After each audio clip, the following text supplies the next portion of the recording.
The rain in Boston was a cold, relentless assault, turning the cobblestone streets into slick, dark mirrors, and the sky into a bruised shade of charcoal. Inside the Silver Lining Diner, the air was a thick, stagnant mixture of burnt coffee, industrial floor cleaner, and the quiet, heavy desperation of the graveyard shift. Maya Brooks wiped a grease-clogged rag across the laminate counter for the 100th time that hour, her movements automatic, her mind miles away. At 25, Maya's face held the weary lines of someone who had fought a war and lost. Her amber eyes were hollowed out by a lack of sleep, focused on a mental tally that never seemed to balance. $700 for her daughter, Sophie's respiratory treatments. $300 for the overdue heating bill. $40 left in her bank account. The math of poverty was a cage, and tonight the bars felt tighter than ever. Table 4 needs a refill, Maya, and try to smile. You look like you're attending your own funeral, and it's killing the atmosphere, Silas barked. Silas, the manager, was a man whose soul seemed to have been replaced by a calculator. He managed the diner with a petty, sharp-edged cruelty, finding joy in the small ways he could make his employees feel small. "I'm on it, Silas," Maya replied, her voice a low, steady rasp. As she reached for the coffee pot, the bell above the door gave a lonely, metallic chime.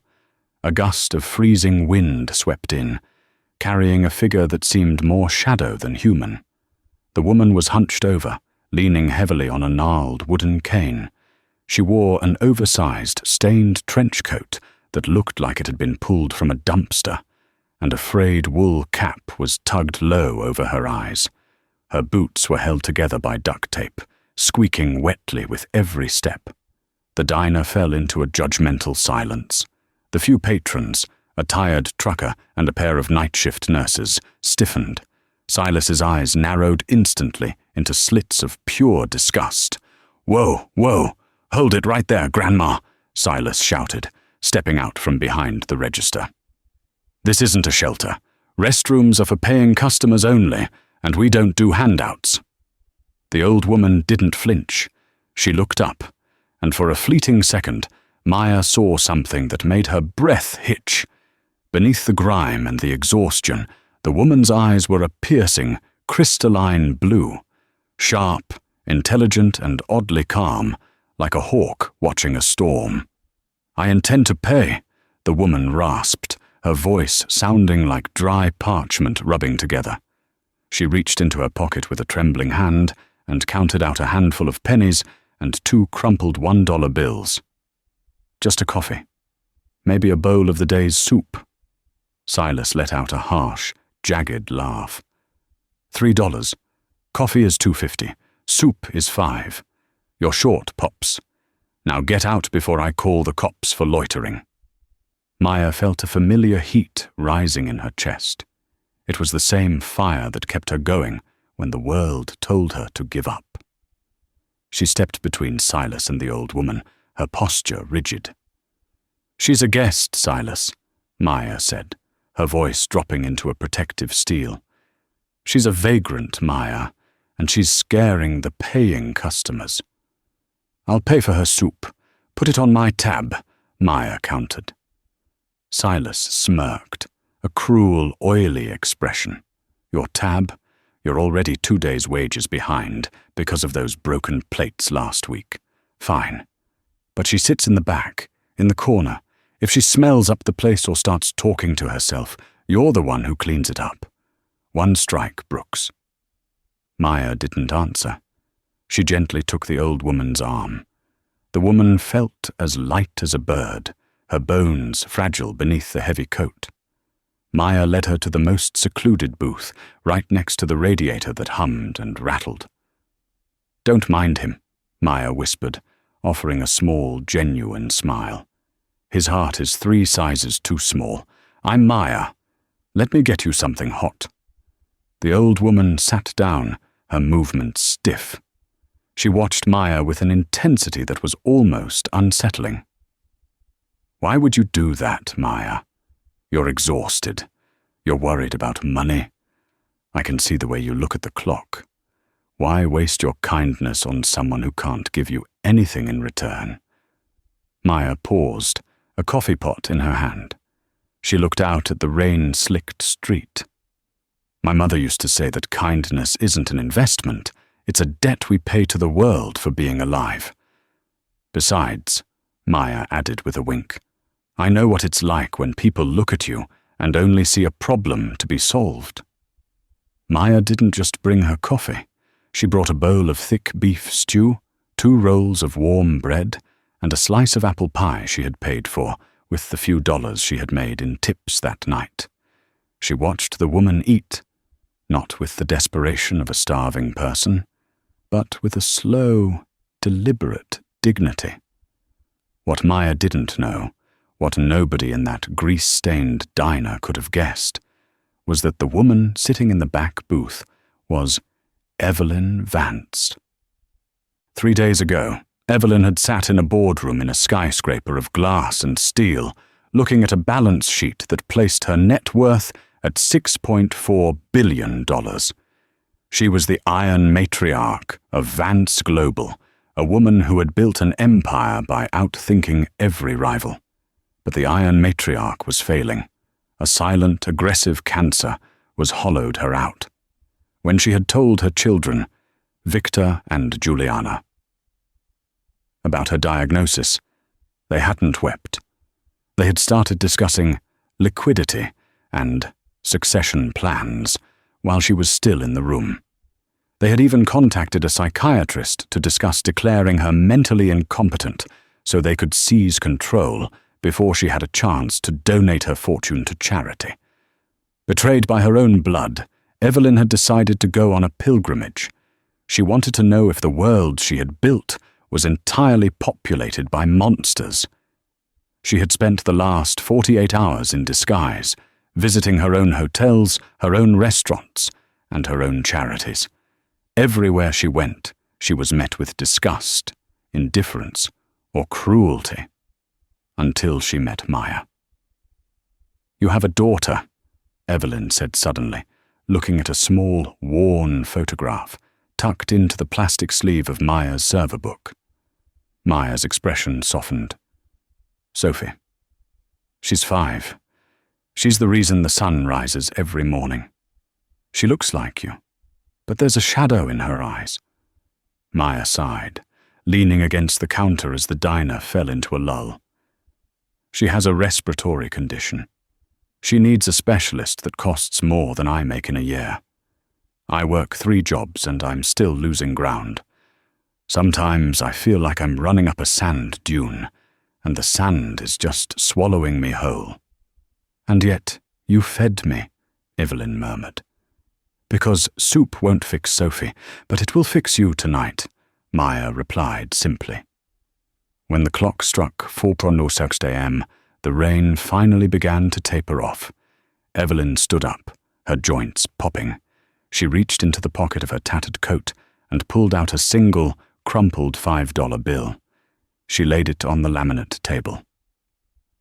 "For the service," Evelyn said. Maya looked at the bill. She knew Evelyn had counted out pennies earlier. She knew that to this woman, $5 might be the difference between a bus ride and walking 5 miles in the cold. "I can't take this," Maya said, picking up the bill and trying to press it back into the woman's hand. "You need this more than I do." Evelyn's icy blue eyes flared with a sudden, commanding power. "It is a tip, Maya. Do not insult me by refusing it." Maya shook her head, her voice firm. "No. You told me you were cold. There's a thrift shop 2 blocks down that opens at 6. This $5 will buy you a pair of real wool socks and a scarf. I can't take your money knowing you're going back out into that weather. Keep it. For me. Please." Evelyn stared at her. For decades, people had clawed and scraped to get a single dollar out of her. Lawyers, CEOs, and her own children had lied and cheated to get a piece of her fortune. And here was a woman who was literally facing eviction, refusing a $5 tip because she was worried about a stranger's cold feet. "Money is just a tool for survival, Mum," Maya said softly. "But dignity, that's what makes us human. You keep your dignity. And your $5. Evelyn's hand trembled as she took the bill back. "You are a very rare thing, Maya Brooks. You are a person who sees what others choose to ignore." Evelyn turned and walked out of the diner. Maya watched her disappear into the morning mist, feeling a strange sense of loss. She went back to cleaning the table, unaware that the woman hadn't walked to a thrift shop. Around the corner, a sleek, black Rolls-Royce sat idling in the shadows. The driver, a mountain of a man named Arthur Penhaligon, who had served as Evelyn's head of security for 30 years, stepped out and opened the rear door. "Did you find what you were looking for, Ms. Vance?" Arthur asked, his voice full of concern as he watched the billionaire shed her grime-stained coat. Evelyn climbed into the heated leather interior, the scent of expensive mahogany wrapping around her like a shroud. She looked at the crumpled $5 bill in her hand, as if it were a holy relic. "I found a soul, Arthur," Evelyn said, her voice regaining its razor-sharp authority. "And I found my heir." "Your children won't be pleased, Mum." "My children are vultures," Evelyn snapped. "They have spent their lives waiting for me to die so they can feast on the carcass of my hard work. They think they've won because they've managed to turn the board of directors against me. They think I'm a senile old woman who has lost her grip." She turned to look out the tinted window at the glowing sign of the Silver Lining Diner. "Call Thaddeus Thorne. Wake him up. I don't care if it's 4 in the morning. Tell him to bring the final draft of the Vance Trust. We're going to perform a total excision. Every cent, every property, every share of voting stock. I want it moved. Now." "And the beneficiary, Mom?" "Maya Brooks," Evelyn said. "But we won't tell her yet. I want to see how she handles the storm that's coming. Because my children, they won't go quietly. They are going to try to destroy her. We need to prepare the battlefield." The next morning, the world changed for Maya, but not in the way she expected. She arrived at the diner for her afternoon shift to find Silas standing at the door, a smirk of pure malice on his face. "You're late," he said. "I'm 3 minutes late, Silas. The bus broke down." "Doesn't matter. I told you, 1 strike. I saw you talking to that hag for an hour last night instead of cleaning the vents. You're fired, Maya. And don't bother asking for your last check. It's barely going to cover the incidental damages you've caused this month." Maya felt the world tilt. "Silas, please. Sophie's appointment is tomorrow. I need that check. You can't do this." "Watch me," Silas said, slamming the door in her face. Maya stood on the sidewalk, the cold air biting through her thin uniform. She had $40 in her bank account, an eviction notice on her door, and a daughter who was counting on her. She felt the first hot tear slide down her cheek. She thought of the old woman and the $5. She didn't regret giving it back, but for a fleeting moment, she wondered if the universe had forgotten her. She didn't know that across town, in a penthouse that touched the clouds, Evelyn Vance was watching a high-definition feed of the diner's security cameras. She saw Silas slam the door. She saw Maya crumble. "Arthur," Evelyn said, her voice cold as the Atlantic. "Yes, ma'am. Buy that diner. Buy the land, the building, and the debt. I want Silas in the street by sunset. And then I want you to find out who Maya's landlord is. I want to buy her apartment complex, too. Are we intervening, Mom?" "No," Evelyn said, a grim smile touching her lips. "We are just clearing the obstacles. The real test is about to begin. Victor and Juliana have already hired a private investigator to follow me. They know I visited that diner. They're going to think Maya is a threat. They are going to strike at her to get to me." Evelyn coughed, a harsh, rattling sound that she muffled with a silk handkerchief. When she pulled it away, it was stained with crimson. "I don't have much time, Arthur. Maya has the heart to lead, but she needs to find her teeth. I'm going to give her the world, but first, I have to make sure she's strong enough to hold it." Over the next week, Maya's life became a waking nightmare. It wasn't just losing her job. Every lead for a new position mysteriously vanished. Every time she had an interview, the manager would call her back 10 minutes later to say the position had been filled. Then, the accident happened. Maya was walking home from a failed interview when a black SUV swerved onto the sidewalk, nearly pinning her against a brick wall. A man stepped out, tall, dressed in a suit that cost more than Maya's annual salary, with eyes as cold and vacant as a shark's. It was Victor Vance. He didn't look like a villain. He looked like a god. He moved with the effortless arrogance of someone who had never been told no. "Maya Brooks?" he asked, his voice smooth and terrifyingly polite. "Who are you?" Maya asked, clutching her bag to her chest. "A concerned party. My mother visited your charming little establishment recently. She's an old woman, Maya.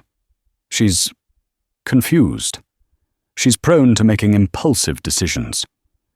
I'm here to make sure you don't take advantage of those impulses." "I don't know what you're talking about," Maya said, her heart hammering against her ribs. She was just a lady who needed sup. Victor stepped closer, his shadow falling over her. "Is that what she told you?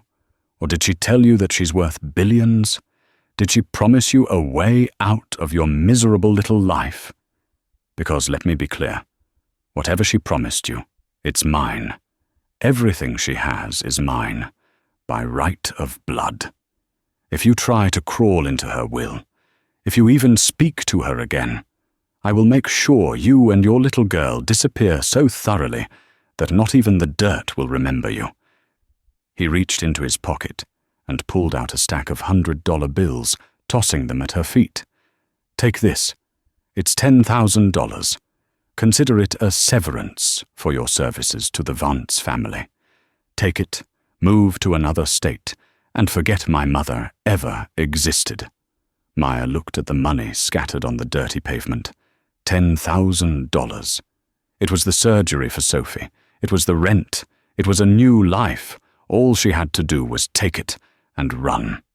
She thought of the old woman's icy blue eyes. She thought of the way the woman had looked at her when Maya refused the $5. Evelyn hadn't promised her anything. There were no riches mentioned, no secret inheritances. There was only a human connection in a world that felt increasingly hollow. Maya looked up at Victor Vance. She didn't feel afraid anymore. She felt a cold, burning disgust. "You're her son?" Maya asked. "I am her heir," Victor corrected. "No," Maya said, stepping over the money. "You're just a man standing in the rain with a pocket full of paper." She was cold, she was lonely, and she was hurting. And you weren't there. You're not worried about her being confused. You're worried that she's finally seen who you really are.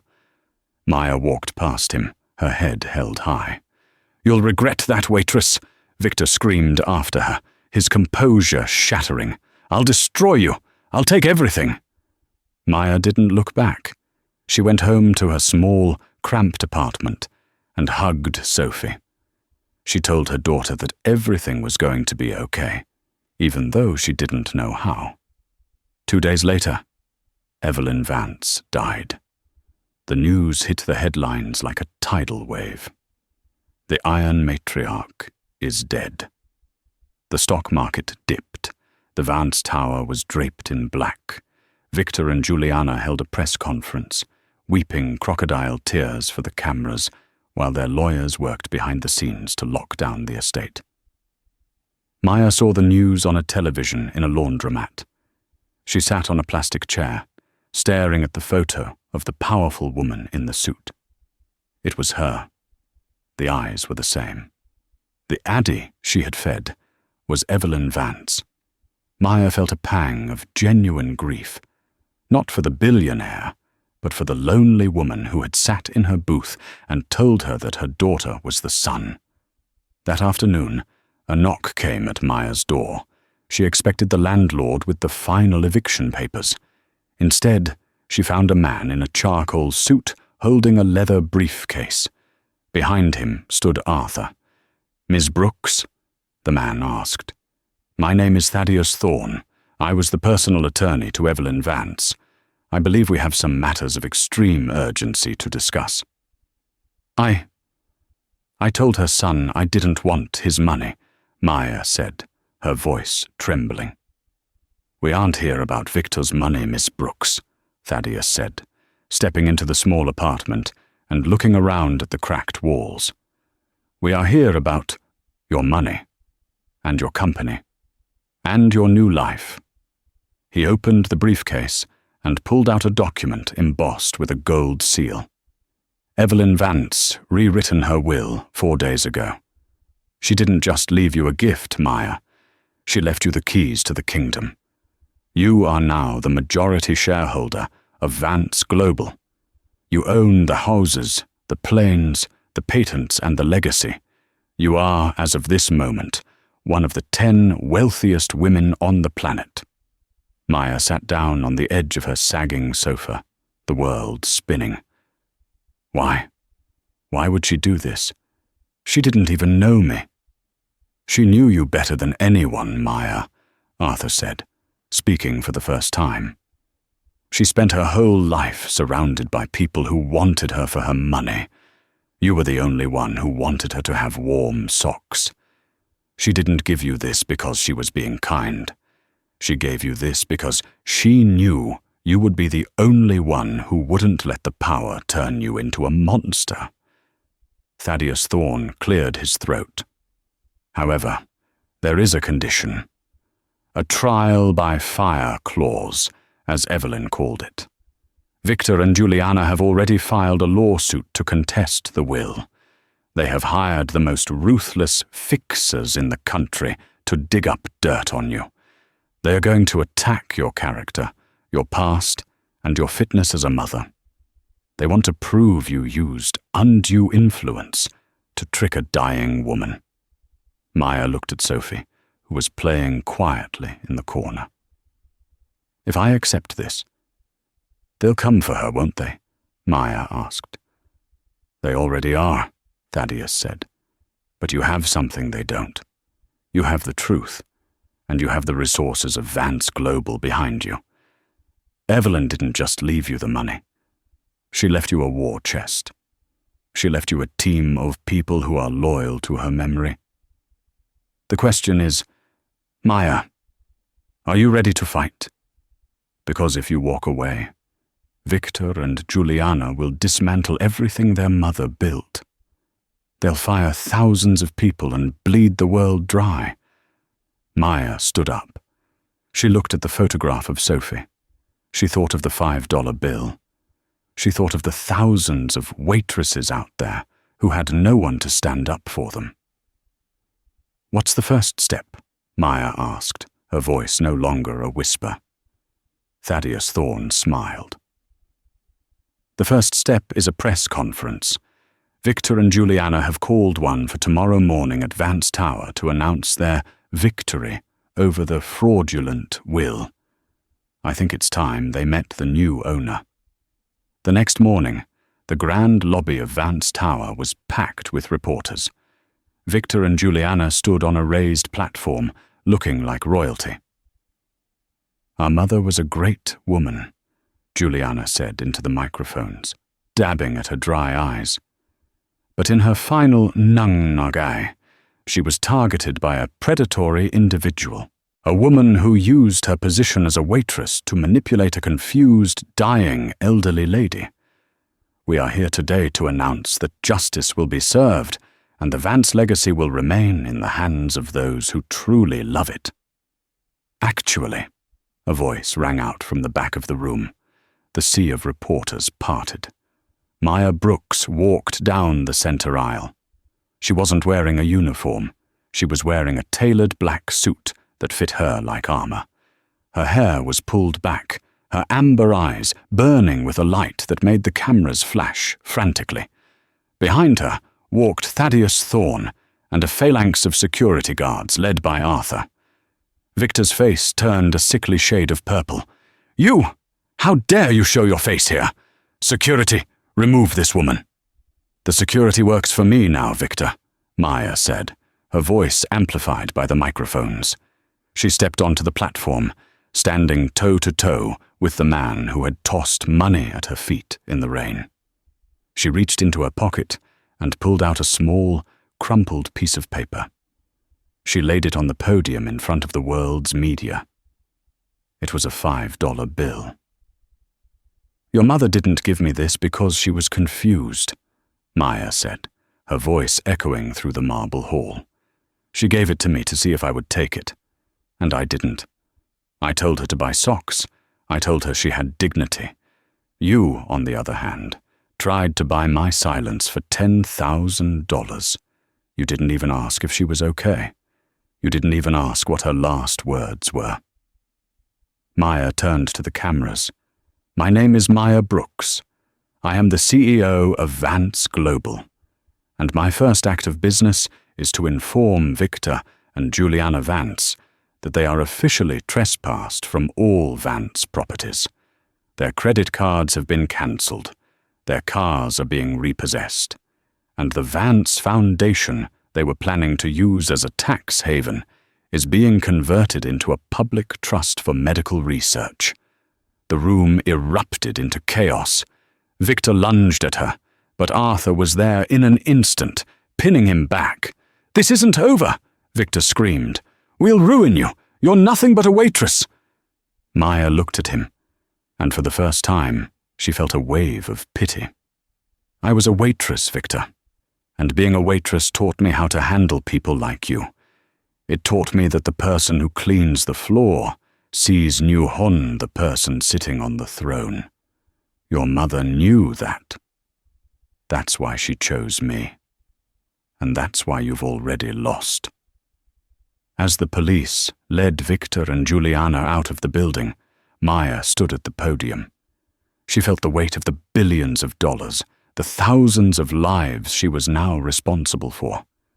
It was terrifying. It was overwhelming. But then she felt a small hand slip into hers. Sophie was standing there, looking up at her with wide, wondering eyes. "Mommy? Are we going to stay here?" Maya knelt down and kissed her daughter's forehead. "We're going to do more than stay, Sophie. We're going to change things." But the victory was short-lived. As Maya moved into the massive office on the 50th floor, Thaddeus Thorne walked in with a grim expression. "We have a problem, Maya. Victor wasn't just bluffing. He's been working with a shadow organization, a group of investors who have been shorting Vance stock for months. They've managed to find a loophole in the trust. If they can prove that Evelyn was under medical duress when she signed the new will, the entire estate reverts to a neutral liquidator. And they found a witness." "Who?" Maya asked. "The doctor who treated Evelyn in her final weeks," Thaddeus said. "Dr. Aris Thorne. No relation to me, but he's a man with a lot of gambling debts. Victor just paid them all off. He's going to testify that Evelyn was hallucinating when she met you." Maya looked out at the city. The sun was beginning to set, casting long, dark shadows over Boston. The battle wasn't over. It was just beginning. "Where is Dr. Thorne now?" Maya asked. "He's at a private gala tonight," Thaddeus said, "hosted by the very people trying to take you down. It's a lion's den, Maya. If you go there, they'll tear you apart." Maya straightened her jacket. "Then it's a good thing I brought a lion of my own." She looked at Arthur. "Get the car. We're going to a party." The Museum of Fine Arts looked like a fortress of glass and gold, a cathedral dedicated to the gods of old money and new influence. As the sleek black limousine pulled up to the curb, the flashbulbs of 100 cameras exploded like tiny silent grenades. Maya sat in the back seat, her hands trembling as she smoothed the fabric of her black tailored suit. It wasn't just a suit, it was armor. Beside her, Sophie was fast asleep, her head resting on a plush velvet pillow, oblivious to the fact that her mother was about to walk into a den of wolves. "You don't have to do this, Maya," Thaddeus Thorne said, his voice soft but resonant. "We can fight this in the courtroom. You don't need to face them tonight." Maya looked at her reflection in the darkened window. She didn't see the tired waitress who had scrubbed floors for $10 an hour. She saw a woman who had been given a torch by a queen. "If I don't show them I'm not afraid, they'll never stop," Maya said. "Arthur, is Sophie safe?" "With my life, Miss Brooks," Arthur said, his eyes meeting hers in the rearview mirror. He looked like a mountain in a tuxedo, his presence a silent promise of protection. "The car is bulletproof, and my best men are stationed at every exit. Go. Make her proud." Maya stepped out of the car, and the world became a blur of cold surgical light. She ignored the shouted questions from the reporters, walking up the marble steps with a grace she didn't know she possessed.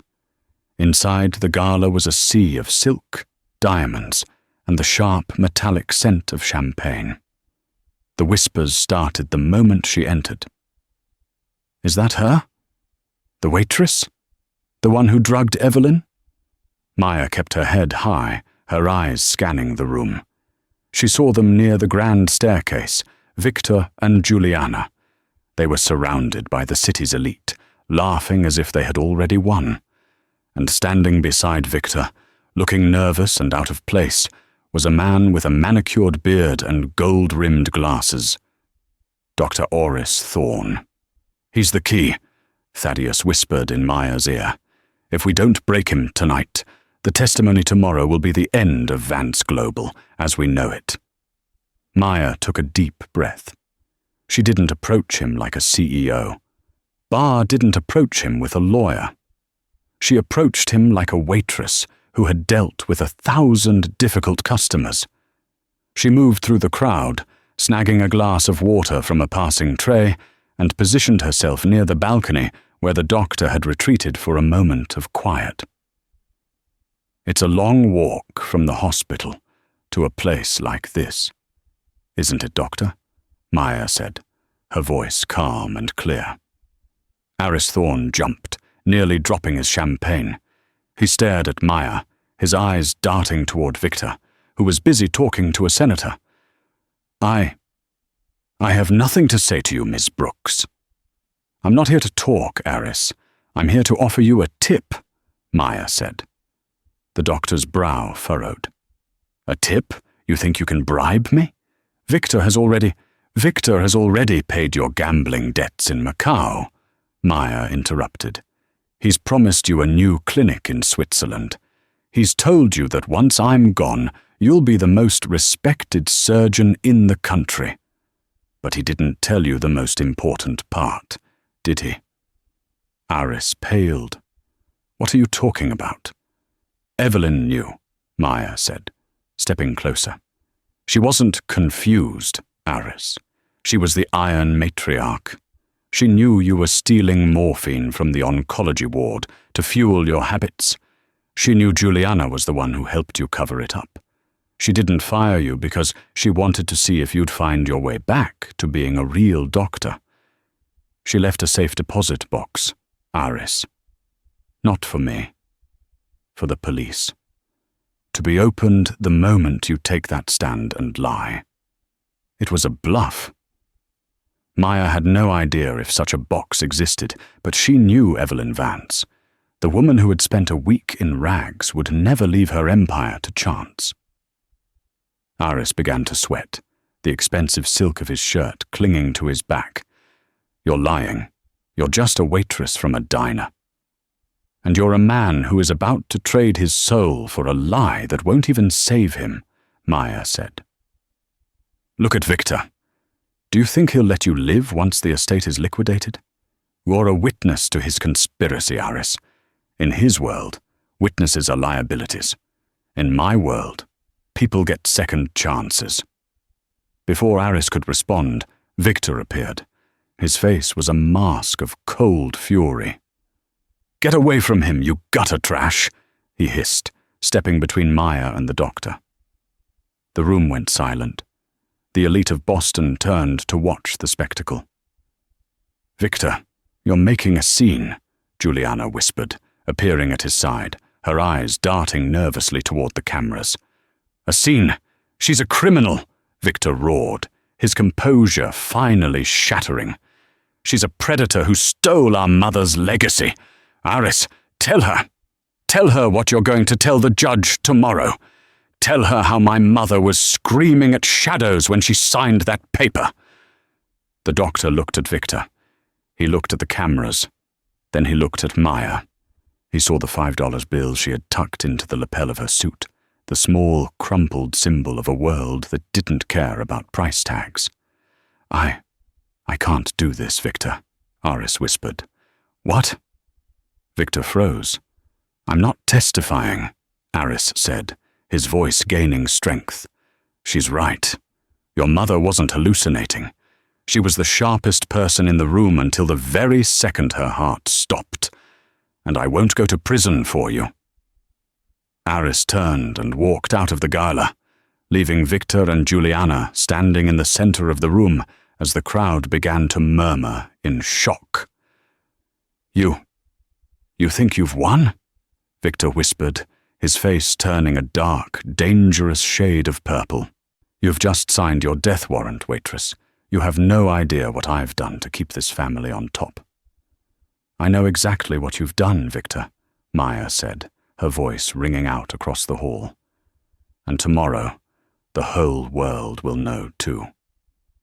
The courtroom the next morning was a pressure cooker.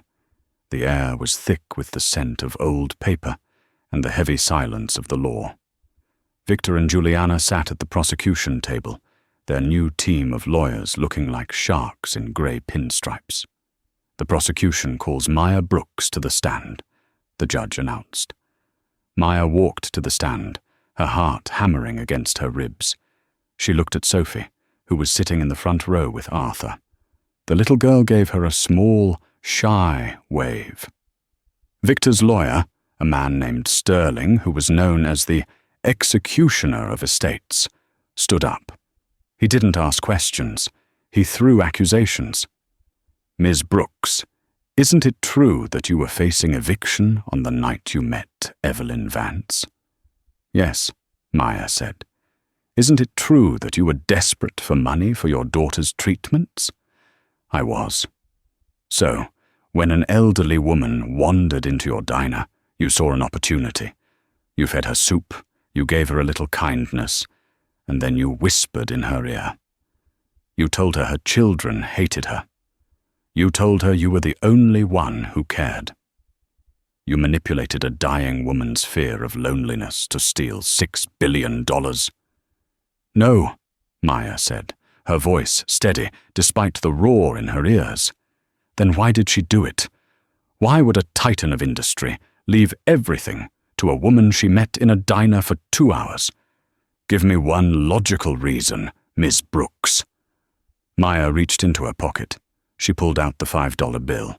She held it up so the judge and the jury could see it. "She didn't give me the money because of the soup," Maya said. "She gave it to me because of this. She tried to tip me $5. She told me to take it. I knew she had counted her pennies for that coffee. I knew that to her, or the person she was pretending to be, that $5 was her life. I told her to keep it. I told her to buy socks." Maya looked directly at Victor. "I didn't want her money when I thought she was poor. And I didn't want her money when I found out she was rich. I wanted her to be warm. I wanted her to feel like she was a human being in a world that had forgotten her." Maya turned back to the judge.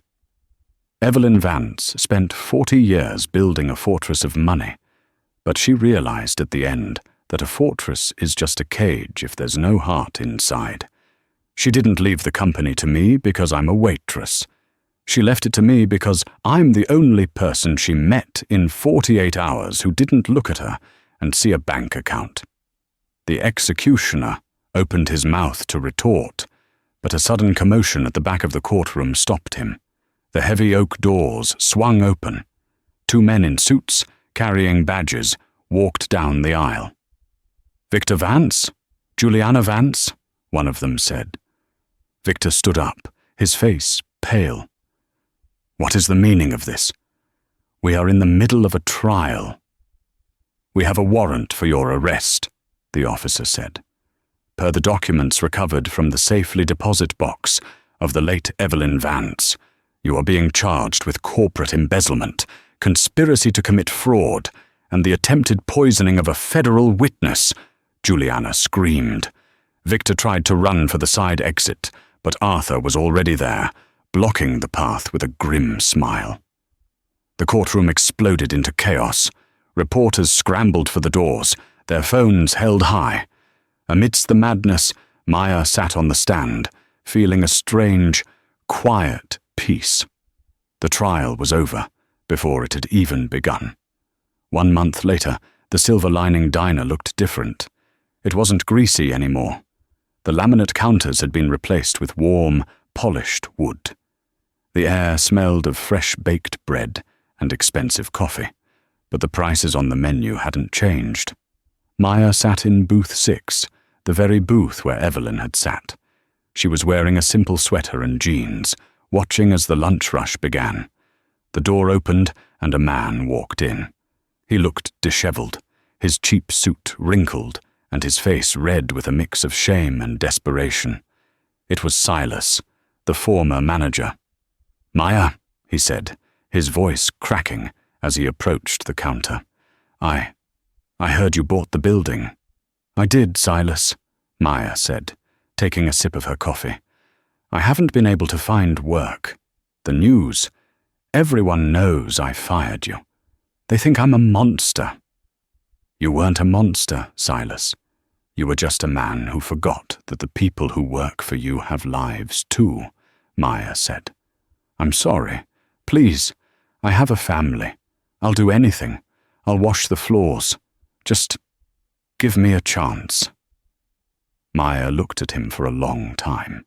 She remembered the nights he had docked her pay for being 3 minutes late. She remembered the way he had laughed when he threw her out into the rain. She reached into her purse and pulled out a crisp $5 bill. She laid it on the counter. "Take this, Silas," Maya said. Silas blinked. "A $5 tip? You're hiring me." "No," Maya said, her voice soft but absolute. "Take it and go buy some wool socks. It's a long walk to the next diner, and I hear it's going to rain tonight. In this house, Silas, we don't hire people who think kindness is a weakness. We hire people who know it's a strength." Silas stared at the money, his eyes filling with tears of shame. He took the bill and walked out of the diner, disappearing into the bustling streets of Boston. Maya turned back to the counter. Old Joe, the dishwasher who Silas had treated like a ghost for a decade, was now the manager. He was wearing a clean white shirt and a proud smile. "Everything okay, boss?" Joe asked. "Everything is perfect, Joe," Maya said. Sophie ran into the diner, her face glowing with health, her laughter ringing out like music. She was followed by Arthur, who was carrying a stack of medical research papers. "The Vance Foundation has cleared the first hurdle for the new respiratory clinic, Ms. Brooks," Arthur said. "We'll be breaking ground in the spring." Maya looked at the small, framed $5 bill on the wall behind the register. It was the only thing Evelyn Vance had ever given her with her own hands. She realized then that the Iron Matriarch hadn't just given her an empire. She had given her a platform to prove that the world didn't have to be a cold, calculated place. It could be a place where a $5 tip was the most important transaction in the history of a billion-dollar company. Maya stood up and walked toward the door to meet her daughter. As she passed a young, tired-looking waitress who was struggling with a heavy tray, Maya paused. She reached out, steadied the tray, and gave the girl a warm, encouraging smile. "Hang in there," Maya whispered. "You never know who's sitting in booth 6. As the sun set over the Boston skyline, casting a golden light over the city, Maya Brooks walked out into her new life. She wasn't a waitress anymore, but she would never stop serving, because she knew the secret that Evelyn Vance had discovered in her final hours. The only wealth you ever truly keep is the wealth you give away. And somewhere, in a place where the rain never falls and the heart is never cold, the Iron Matriarch was finally, truly at peace.